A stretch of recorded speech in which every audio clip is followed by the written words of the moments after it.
Tubahaye ikaze mu ijuru ry'abera TV, ishakiro ry'ubutumwa bwiza n'ubuhamya bufite ibihamya. Kanda subscribe winjire mu ijuru ry'abera TV.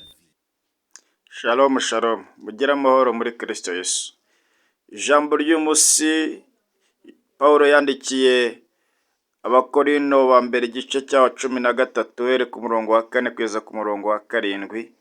Haravuze ngo urukundo rurihangana, urukundo rugira neza, urukundo rubabarira byose, urukundo niruhutiraho, urukundo ntirwifuriza ikibi ku muntu. Igihe ni iki mwene data? Kugira ngo ugire urukundo rwuzuye. Gira urukundo rwuzuye, bashe kubaho mu buzima butifuriza ikibi kuri mwene so.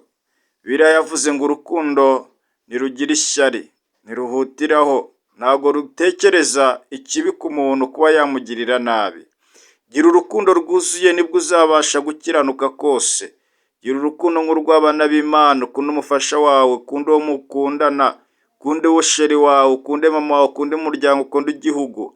Gira urukundo kuko ari rwo Imana igushakamo. Nugira urukundo uzabona amahoro, nugira urukundo uzabona umutekano, nugira urukundo uzaba uri kumwe n'Imana, kuko Imana ari urukundo. Naryo tegeko rikomeye Yesu yadusigiye ngo nitugire urukundo nibwo tuzamenyekana ko turi abigishwa ba Kristo. Amen.